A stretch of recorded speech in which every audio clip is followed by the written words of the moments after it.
बिस्मिल्लाहिर्रहमानिर्रहीम। अस्सलाम वालेकुम। आज बात होगी प्लांटागो ओआटा की, यानी कि स्पोगल सीड्स की, जिसको हम फ़ारसी में, उर्दू में, बंगाली में इसबगोल कहते हैं।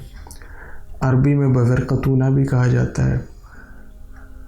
ये एक बूटी के छोटे छोटे से बीज होते हैं जिनकी शक्ल कश्ती नुमा होती है और रंगत इनकी जो है वो सफ़ेद होती है और गुलाबी माइल सफ़ेद होती है, किस कदर गुलाबी भी होती है।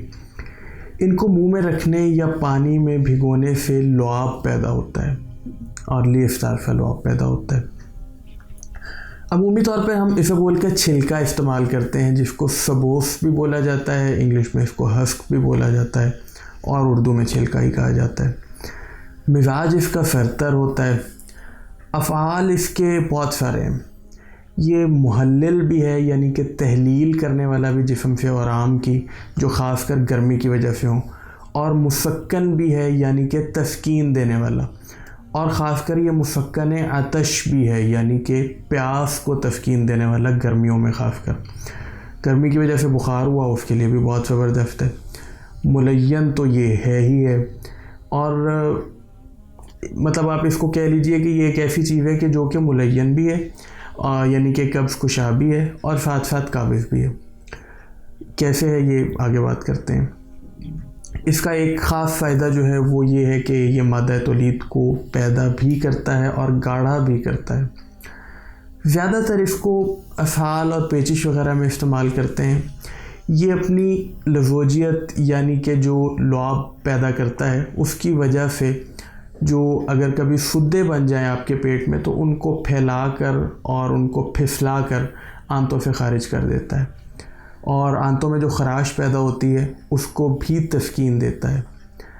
इसको रोगने गुल, जिस यानी कि जो गुलाब का अर्क होता है, गुलाब का तेल होता है, अर्क नहीं, उसमें बिरियाँ करके भी खिलाया जाता है। अब अमूमन बहुत कम मिलता है, लेकिन बहरहाल उसमें भी जो है वो अगर खिलाया जाए तो ये असहाल और पेचिश के लिए बहुत अच्छा असर रखता है।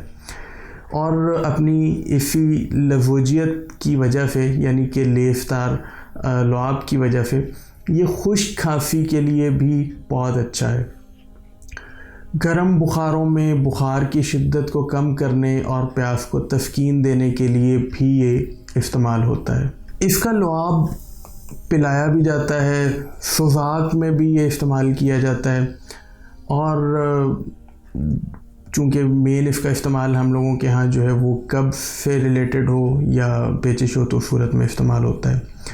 इसको गर्मी की वजह से जो वर्म होते हैं या दाने निकल आते हैं, जिनको हमरा भी बोला जाता है, उनको तहलील करने के लिए भी इस्तेमाल किया जाता है, और गर्मी की वजह से सर दर्द को ज़ाइल करने के लिए इसको बतौर ज़माद भी इस्तेमाल किया जाता है। मतलब कि आप यूँ कह लीजिए कि इसका लेप किया जाता है, इसको कुछ पानी में थोड़ा सा डाल कर, तो उससे जो है वो गर्मी की वजह से सर दर्द भी बेहतर हो जाता है।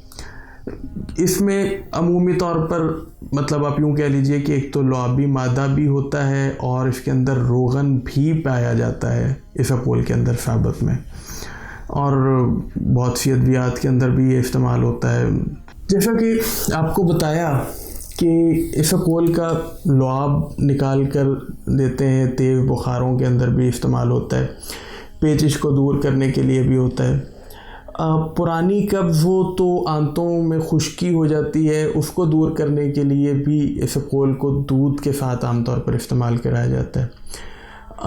उसमें यह है कि आप इसबगोल कोई ये जो हस्क है, जिसको भूसी भी बोला जाता है, इसबगोल का छिलका 4 ग्राम वो ले लीजिए, दूध या पानी के साथ फाँक लीजिए, तो इंशाल्लाह उससे कब्ज़ भी दूर हो जाती है। खुश्क खांसी हो तो भी आप इसबगोल जो है वो पानी के साथ या दूध के साथ इस्तेमाल कर सकते हैं। 20 ग्राम इसबगोल ले लीजिए दूध के साथ, तो कुछ अर्सा रेगुलर इसको इस्तेमाल कीजिए, इससे इंशाल्लाह खुश्क खांसी भी आपकी दूर हो जाएगी। जो इसबगोल की पुलटस है ये भी गर्म फोड़ों को पका देती है। गर्मी की वजह से सर दर्द हो तो धनिए के साथ इसको पीस लीजिए इसबगोल को, और इसका पेशानी पे ज़मात कर लें, जैसा कि आपको बताया था। गर्मी के सर दर्द के लिए बेहतरीन है। और पानी में भिगो के इसके साथ शक्कर मिला के पिएँ, उसके लिए बहुत अच्छा है।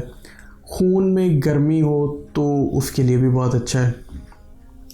सीने और हलक का खरखरापन, जिस तरह से आवाज़ में खड़खड़ाहट आ रही होती है, जैसे कि मेरी भी हल्की हल्की आ रही है, इसके लिए भी बहुत अच्छा है।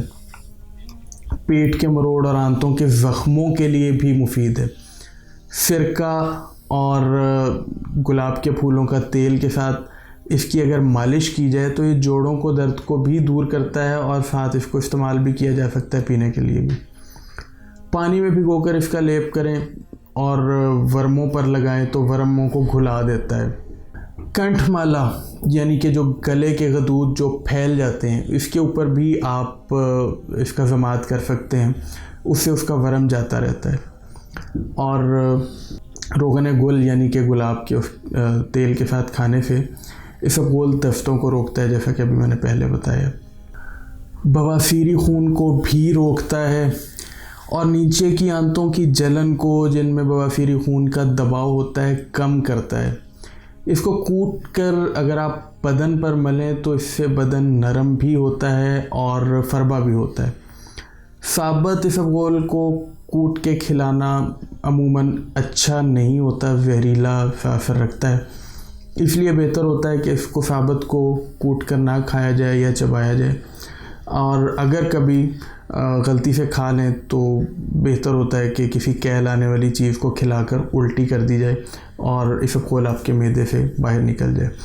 इसके अलावा जाते जाते एक आखिरी और इम्पॉर्टेंट नुस्खा जो कि बड़े बूढ़ों से सुनते भी आए हैं और इसको तजर्बे से भी गुजारा है। बाज़ छोटे बच्चों का सर बढ़ना शुरू हो जाता है, किसी का माथा बढ़ना शुरू हो जाता है, किसी का सर डी शेप होना शुरू हो जाता है। उसमें भी साबुत इसबगोल का ज़माद किया जाए और उसको बांध कर रखा जाए कपड़े से, तो ये भी एक बहुत अच्छा नुस्खा है। और बहुत बड़ी बड़ी दवाइयाँ और बहुत सारी चीज़ें इसके अंदर काम नहीं करती जिसमें ये साबुत इसबगोल काम कर जाता है। फ़वाइद तो इसके अभी भी बेशुमार बाकी हैं और इसके ऊपर मुझे उम्मीद है इंशाल्लाह मज़ीद इसके फ़वाइद पे फिर किसी रोज़ वीडियो बनाऊँगा। तो आप बताइएगा कैसी लगी आपको वीडियो और कैसी लगी इन्फॉर्मेशन। फ़ीडबैक आपका हमारे लिए बहुत ज़रूरी है, हमारी बेहतरी के लिए बहुत ज़रूरी है। मिलते हैं अगली वीडियो में। अल्लाह हाफ़िज़।